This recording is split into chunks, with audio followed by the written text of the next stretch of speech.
Hello and welcome to the Aesthetic Lifestyle Podcast. Today we have my client Kevin on the podcast from California, where we're going to be talking about Kevin's journey, his big realizations, his big takeaways, progress he's made, and the big learnings he's had. Kevin, thanks so much for coming on, man. Thank you so much, Connor. It's been an honor for sure. Top man. So Kevin, why don't you tell the viewers, listeners, a little bit more about yourself and your background? Sure. I am a California native. I grew up in California. I am in my 30s. I have struggled with weight my whole life. And so I finally decided to make a decision to do something about it. And I chose my friend Connor over here. Love it, man. And how long has it been since we started working together now? It's been since, we were talking about this yesterday, the end of August. August. And we're now in what? Start of May? 2025? It's crazy. It's coming up to what? It's coming, well, nearly a year soon enough, which has gone so fast. Why don't you tell us a little bit about what life was like before starting this journey? So I would describe it as like a roller coaster of, I guess they call it yo-yo dieting, I guess you could say. Trying different things pretty much I don't remember honestly. I remember honestly a day in my life, like, except for one particular time frame that I was in the shape that I wanted to be in. So it was always looking for the next diet, trying to do it myself. I think that was probably the biggest thing, honestly, was trying to do it myself and always failing, I guess you could say. And just decided that what I was doing wasn't working and needed to do something about it. So you'd been through lots of different experiences of trying to do things alone, struggling, and like you say, yo-yo dieting, having some elements of success, but then coming back to square one and where you started and potentially beyond. So what were the struggles that you were facing before starting this journey? So I would say in this particular time of my life, specifically, a lot of travel, a lot of very fast-paced life, doing just so many things, and I really didn't have a plan for traveling for work, and it was just a lot of not knowing what to eat, especially the social environment was a big struggle for me. Wanting to eat the same food that my colleagues were eating and not feeling bad about it. Just on the day-to-day, talking to people and not feeling bad about saying no to, I don't want to eat that type of thing. So what we were struggling with was managing things around the life that you're still living at the moment, where you're traveling very frequently with work, living in hotels. But the big struggle for you was actually when it comes to the travel that you are having, you're eating in a lot of social situations, and that was the big struggle for you. We'll come on to a little bit later what we've started to do to overcome that. But how long had this been an issue for you, mate? So I've been traveling for work probably, I would say, since 2021. So it's been the social side of things probably since 2021. Didn't really have a plan going into traveling and didn't really realize how important it was to go in with an idea of what to do. So it's been quite a while, honestly. So what you're saying there is you felt like when you first started the travel side of things, it was just a case of turn up and see what happens, right? Rather than actually having a consistent plan that you have in place now to help you manage this. It's crazy because I have a calendar for all my meetings, all that kind of stuff, and you would think to transfer that into other parts of your life, but it didn't. So having a plan for going into whatever situation you're going into has definitely been a game changer. Amazing, man. I so hear that because one of the things that I see so commonly, right, is people that are crushing one particular area of their life, like their career or whatever it may be, family life even. They're so fucking organized on that. But then it comes to the health and fitness side of things, and they almost can compute how they can use the skills that they already have in this particular area. It's really interesting. But was there a particular tipping point for you where you were like, fuck, this needs to change for me? We were just saying that I signed on with you in August. But the funny thing was I'd actually found Connor probably, I think, February, and I was in the travel ordeal still, and I had gone through the travel increase a lot. Going into summer and the increase in travel and having to do all these things, I would say I did pretty good when I was at home and I could cook my own things and do all that kind of stuff. But when I went to travel, completely went out of the water. And it was in August where I was like, wow, here I go again, another summer where I'm not going to be in the shape that I want to be in. I'm not going to be proud of myself for or being able to take my shirt off at the beach, stuff like that. And I was like, man, I really got to do something. I'm not getting anywhere. It's only getting worse. And I'm going to turn 36 in about a month from now. I had to do something. So we're feeling like we are in California now, where it's not quite yet. Weather is Yeah. coming in beautiful, really nice, and it was just a bit of a reminder for you that I'm not as happy as I could be, and I need to do something about this so that I can fully enjoy life more than Yeah. anything, right? Yes. And how long has it been, mate, of you overall battling this weight issue and trying to get to the bottom of this? Yeah. I would say my whole life. I don't really remember trying when I was a kid. I remember really being super trying to do something about it in elementary school, early age. But probably when I got into high school, it was definitely like, oh man, like I need to fit in and I need to do something about it. And so I was probably could tell you I probably was never under 200 pounds for most of my teenage years, and so it's been a long time.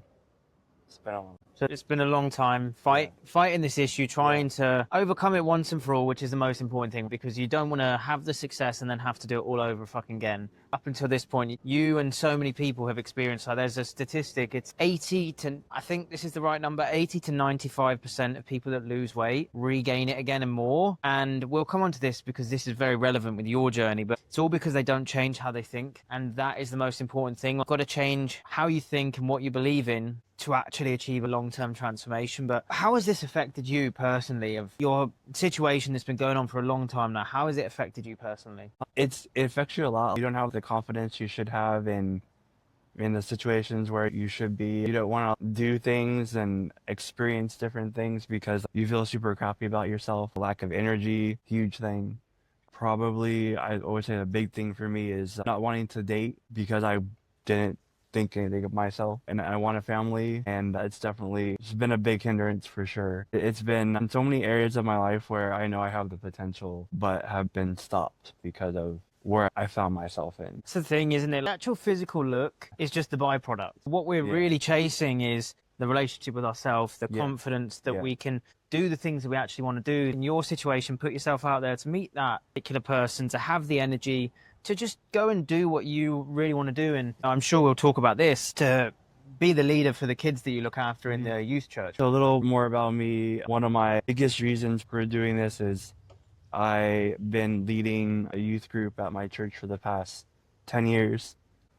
A lot of that came out of me wanting to be a better dad than my dad was to me. And to be able to do that properly, I need to be in shape for it. I need to set a good example for them. It's just been such a cool thing for me to do, because our next generation, they're watching us. They're watching how we interact and how we live our lives, and they look up to us. And I need to be able to set that good example for them. Dude, I love it. You're so right. Kids, they copy and they follow, right? They don't just take your word for it. They want to see you doing the actions, and then they can go, Kevin is doing that, so I need to do that too. That's just how it is. When I grew up in my household, my dinner always had vegetables with it, always, because that was just like my mum's rule: you eat your fucking vegetables. And that's stuck with me to now. If I have a main meal and it doesn't have vegetables in, it actually bugs me a little bit because it's so ingrained. No, it's funny. My mom always told us when we were younger, she'd be at the grocery store and people thought we were strange because we would be asking for broccoli or vegetable stuff like that. I also grew up actually liking vegetables. Were you forced to eat them, or did you like them, do you think? I think initially I was not forced, but if you want to eat the chocolate or the sweets after, you've got to eat them. Yeah, I totally agree with that. Vegetables are great. And tell us, mate, what are all the things that you've tried until this point, up until we started working together, to change your situation? So I was just thinking about this the other day. I went to the gym myself, tried to do it. I think a lot of people going into the gym, looking for a machine and just doing whatever you wanted to do, and not even tracking what type of weight I was on for a certain particular movement. And I've done stuff probably just recently, about a year ago, Noom, and that If you don't know it, it focuses more on the mental side of things. I think that was a good start in the right direction. But for me, like one of my core values is relationships. Doing that over an app was just like was not the business for me.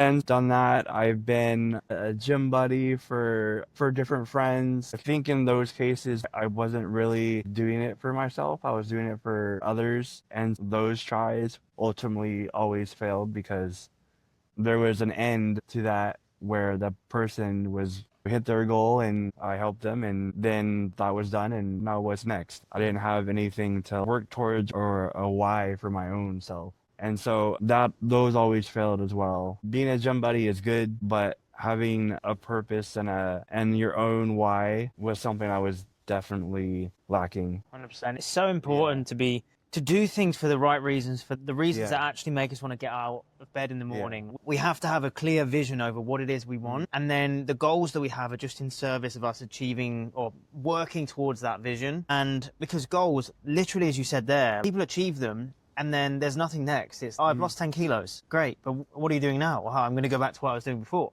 Because it's not actually in service to anything. It's like people that just lose weight for summer. When they've done it and summer's over, what do they do next? Because there's not another summer for another year. No, I remember like I was already running and I decided to run my first marathon. Did the LA marathon and I had something to push towards. So I said it's a good thing. But after the marathon, what next? You know, that I was done, I made it, and so it's definitely more than just setting a goal that ends within a short period of time. And do you mind telling us about the experience you've had before where if something didn't quite go to plan, you were given quite a negative experience? Yeah, for sure. So I would say there was a point where I did get to the lowest I'd ever been in my life for the first time, like 163 pounds and some change. And part of that was me helping a friend who was struggling with some mental things. And the only way that he could get around it was to run. And so I helped him. And there's just a lot of things going on with that. And I lost the weight, but there were times where I know I would mess up. I guess you could say the word famous word, cheat on your diet, you could say. And the responses weren't always the best. For some people, I don't know what you call it, a negative get at you type of thing, making you feel bad for making a decision type of thing. Sometimes it can motivate people, but it didn't. And it ended up just recently, just really realizing how much it affected me and how I viewed messing up and accidentally eating something that I shouldn't have. And dude, I know you may be watching this, man. For that person, no harm, no fail. We were young, and I definitely appreciate everything that you did get in the shape that I wanted to. But I think it was learning. You learn the things that motivate you, the things that don't work, and that was part of it. Just down the line, feeling like if I made the wrong decision or had to fall back on a goal, the mental side of that was a lot. It's really interesting what you said there about how sometimes you need to fuck up. Yeah. Sometimes you Yeah. need to. I'll say to a lot of clients that I want you to fuck up spectacularly because this is how you're going to learn. You're going to learn and go, ooh, that didn't vibe well with me, Yeah. or something's actually triggered me here, something's Yeah. irritated me and caused me to slip up. So I know that I need to change something here. So dude, when we started working together or throughout our journey together, what have been the biggest realizations and learnings for you about what was actually holding you back compared to what you thought was the thing holding you back? Yeah, that's a great question. I think what I thought was holding me back was I think a lot of people will say you just gotta want it enough to make a change. Yeah. That was a big thing, and a lot of it was thinking that I just for some reason didn't have the willpower to make the changes. And I always struggled with you just don't want it enough. You would do this if you really wanted it. And I remember early on in my even prior to this, just feeling like I do want it. Who doesn't want to go down the beach and look good and all that kind of stuff? I was like, there must be something way above that or more deeper than that.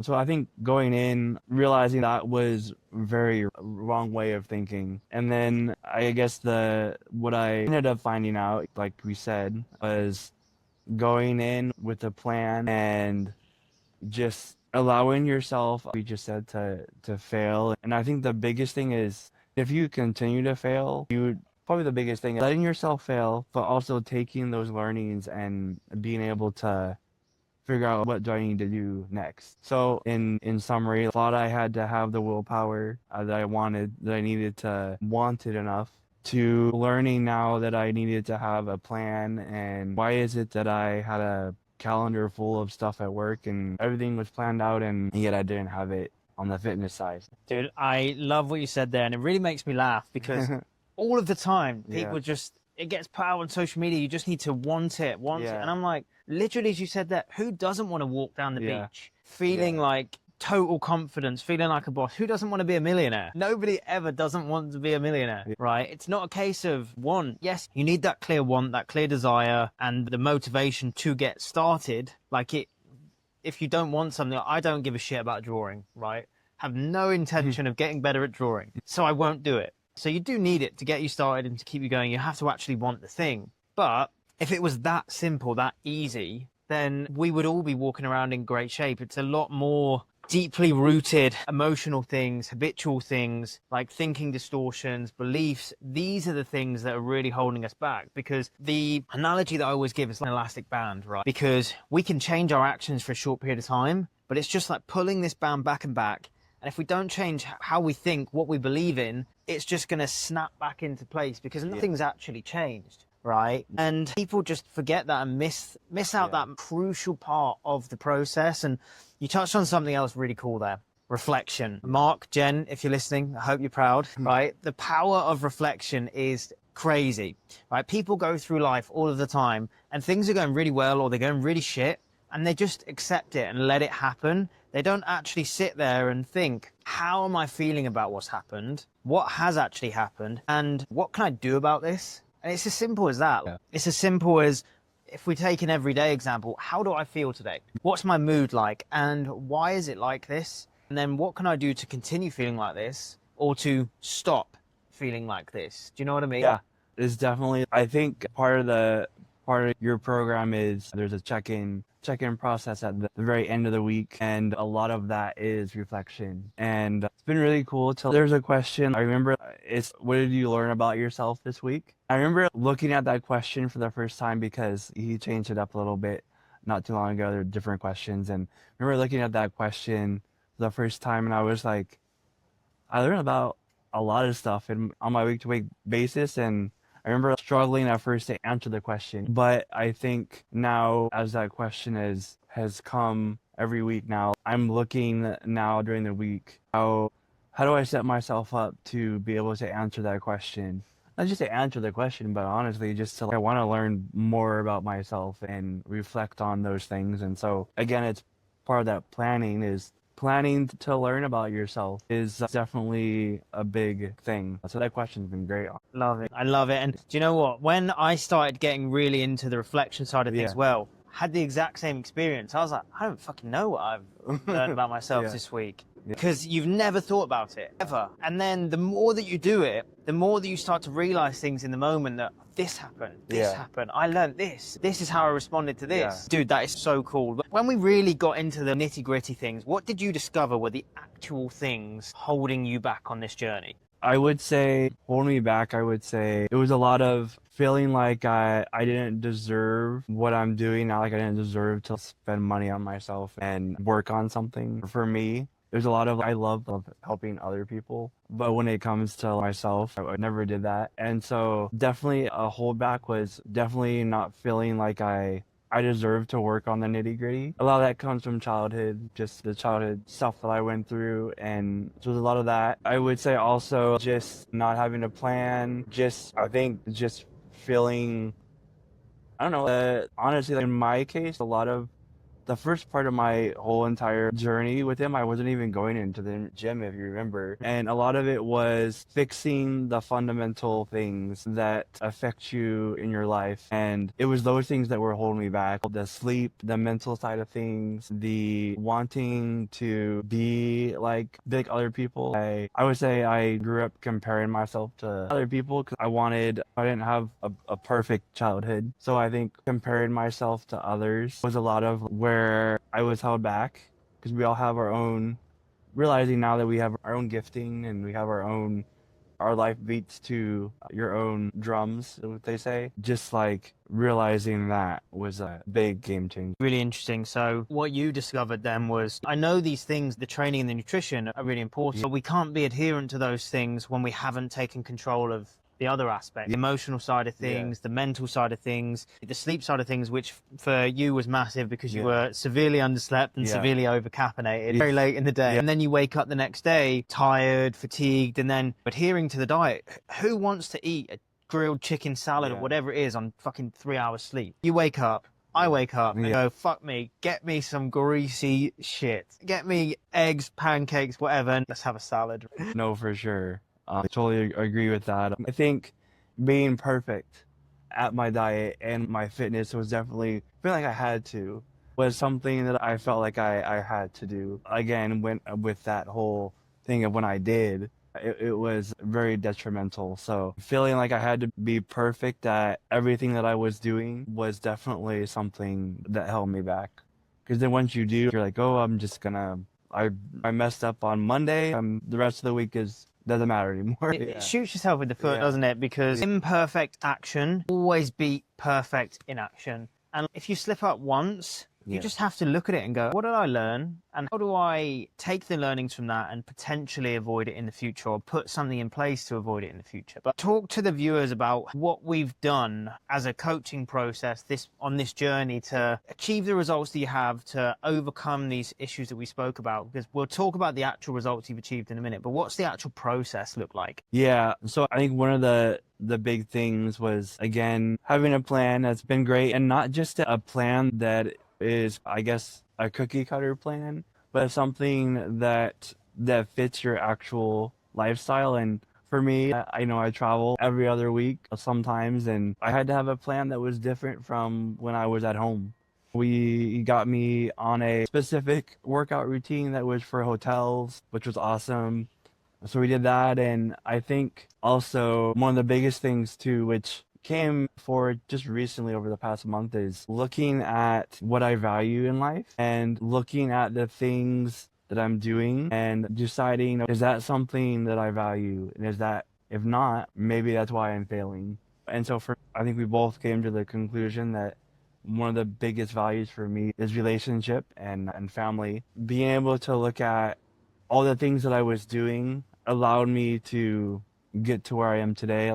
I think, I don't know, you can maybe chime in here. How we even got there was you got me on the CBT food diary. And I think, like you said, we were just chatting earlier, that's really what allowed us to dive deep into some of those internal things and realizing that there's something deeper going on. I love the CBT food diary because we can have thoughts that potentially something is going on here. I could see from my side, we can have these periods of really good adherence, but then something happens and then we need to look at what that is, because not just going, fuck it, I don't want to be adherent, bollocks to it. There's something deeper to it. So the CBT food diary, for those listening, is where we'll look at what is the thing that you're eating, what is the time that you're eating, how hungry are you, what emotions are actually present at that particular time, any other comments, this sort of thing. And it allows us to connect the dots a lot more so than just, oh, what are you eating? Because what we found for you was we were going through different emotions of FOMO, fear of missing out, when we were going through the airport, and it was, oh, I might never get to try that food again. There was also highly emotionally charged eating, with around stress, around social events, family things. And this really allowed us to go, these are the dots that we've needed to connect. And then,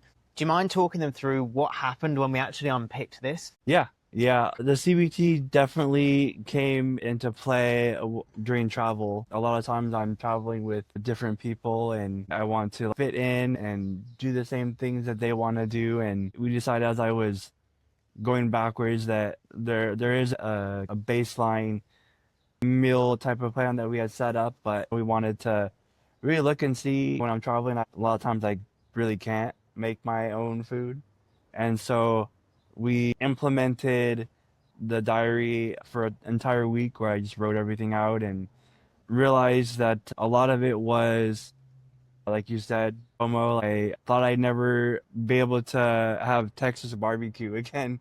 Good choice, though. Good choice. And so I would always go through the airport and be like, man, I have to I have to have this, and come to realize I'm literally going to be going to Texas again in a few months. And that in realizing that I can go have dinner with coworkers or friends, and I was thinking that they were looking at what I was eating and oh, like he's not having dessert, what's wrong with him? And it turns out that that's not even the case.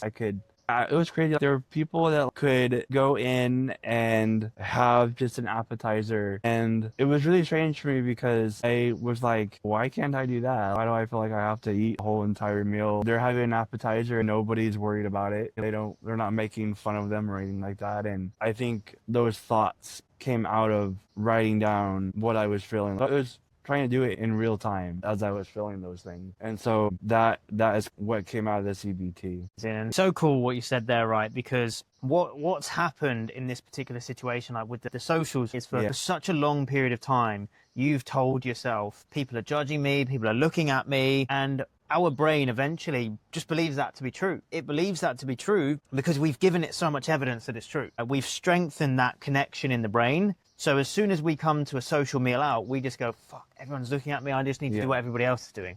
And it's not actually true, but we believe it to be true. And it's strong. It's got a really strong connection. And then we had to start doing these actions to start changing that belief. And it doesn't happen overnight. You don't do it once and then go, fucking brilliant, right? It takes time to pull down this connection and rebuild a new connection of the true thought, the true belief that we actually hold. And picking this actually meant for 6 weeks or so, we actually gained a few kilos back, went a little bit backwards on paper, but we had to focus on different things in this particular time. We almost not put the training and nutrition out the window, but it was a case of we have other things that we need to tackle right now. And by doing that's then going to improve the adherence to the training, the nutrition, because the adherence and the consistency is what gets you the result. You can have the best plan in the world, but if you can't be adherent to it, it's fucking pointless. So since we've gone through this, we gained, off the top of my head, like 5 kg, 6 kg maybe? I'm not sure what that is in pounds.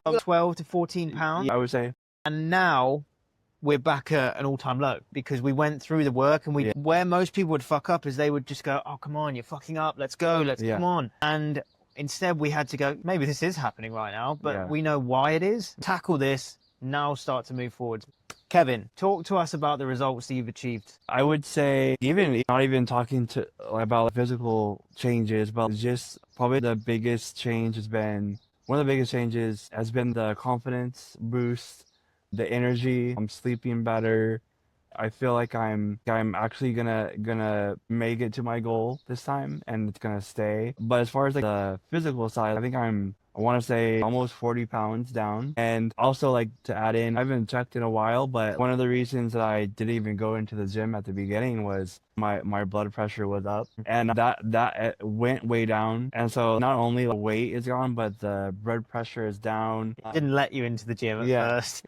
And then clothes are feeling way looser now. I had to buy new things, and I think one to add to that was like I felt like I actually deserved to have something new or something that fit me. So that was definitely a win.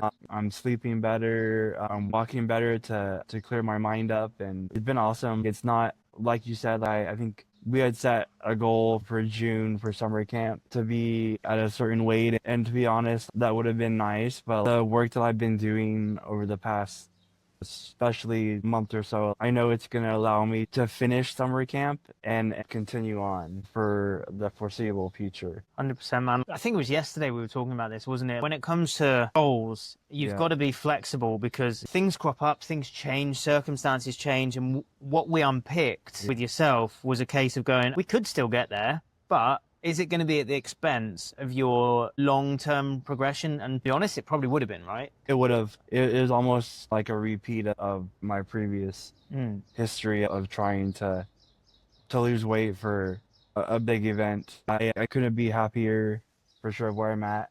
I think, like I said, one of the core values of me is the relationship and just the care and kindness, and how you reacted to me as I was going backwards was just like a complete game changer for me. And just realizing that it's okay and it's gonna happen, and having the proper backing has been a game changer for me. as well. So you've been just completely above expectations. Thank you very much for that. Really do appreciate it. And it just goes to show when we've spoken about those repeating habits and behaviors Yeah. before, the thought processes and whatnot, they take a long time to actually fully go. In terms of behavior change, it takes about 18 months for the brain to go through a full behavior change process. When we started repeating that behavior, I think I've shown you the stages of behavior change. Relapse is part of the process, is what you were going through in that particular moment. And I think what really put you at ease was actually being able to show you, right, instead of just saying, oh, it's normal to go backwards a little bit,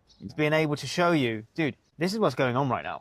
This is a normal part of the process, and here's why, because this is what's going on in the brain. This is what's happened before, and this is where we're at right now. Would you agree? Yeah, no, for sure. The actual stages where I think a lot of us understand it, have a little idea that yeah, we're gonna relapse, stuff like that, but to actually see the different stages on paper was really, really cool. And to know that I'll be able to overcome those things was really cool. Using the reflection you spoke about earlier, right? Because this is where we need to go and reflect on how we're feeling, how we're thinking, what's actually gone down. And without the reflection, you'd just feel like, oh, I'm failing. But why? What's the context? Yeah. You know? But if you could describe the version of you before you started to the version of you now, how would you describe those two people? Yeah, I would say before I would probably describe, and some of my students would remember this, but I would describe myself as sometimes I would see myself as a blob walking down the beach, someone that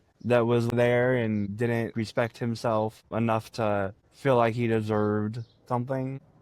I was low energy, just fighting to go through life and hoping that I'd be able to figure out what to do. And now it's completely opposite. I don't see myself as a blob, and I see myself as someone that's more confident, someone that is equipped to take the things that he's went through. A lot of the things that I went through weren't my fault. To take those things and to be able to overcome them and not be afraid to fail and to not be perfect and to embrace change, and also that it's gonna take time.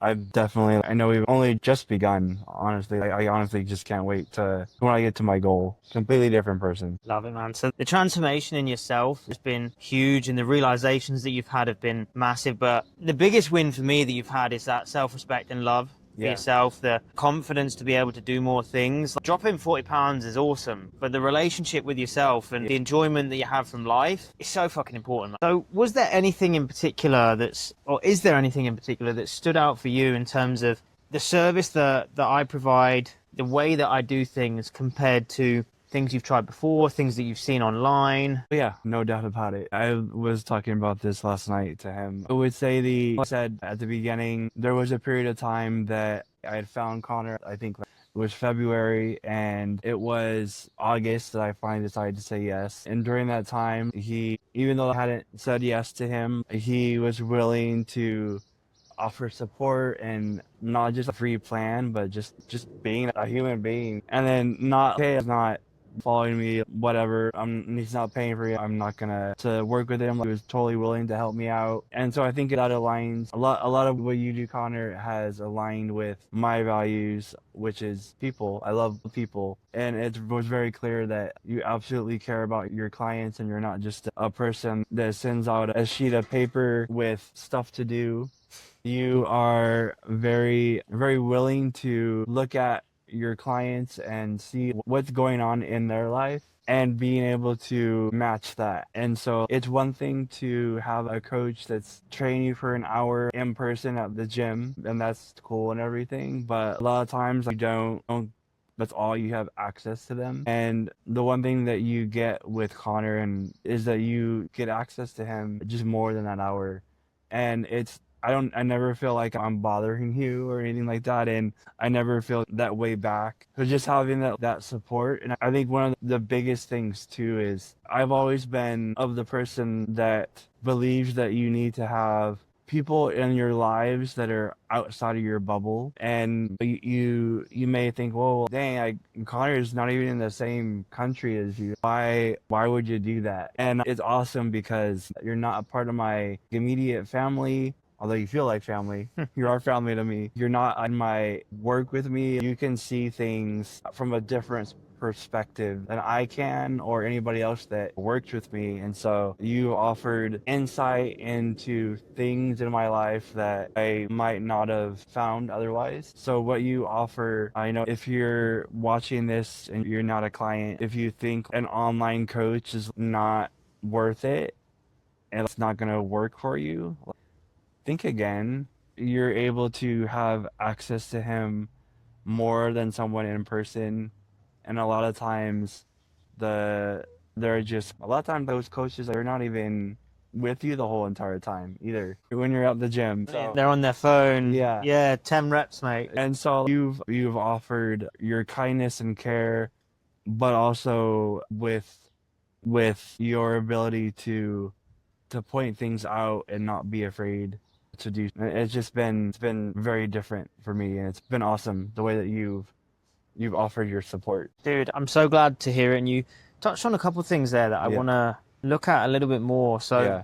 I'm really glad that the high challenge but high support Yeah. comes across exactly how I want it to, because I can give you all the support that you need. Yeah. If I don't also challenge you at the same time, there's no growth, because it's just more patronizing to go, oh, it's okay, things will be better Yeah. next week. But if there's no challenge to actually go, Yeah. I'll give you the support, I'll give you the shoulder, I will give you everything you need, but I need to bring things to your attention Yeah. and call shit out at the same time. I think it's so important. And I love what you said around having someone outside of your circle, because I think when it's more like a friend or family or a colleague, they let you off the hook. They let you off the hook because they can go, it's hard for them. And when it is someone that's got no bias, they have no preconceived ideas, they take everything at face value and just Yeah. go, okay, come to me for this result. I'm going to give you all the fucking support you need to get it. And I really want you to get it for you and for me, because this is when I work with a client, we are working together to achieve their goal. So your goal is really fucking important to me. And when it's a friend or a family member, then it's not so much. They're just like, oh, I know it'd be nice,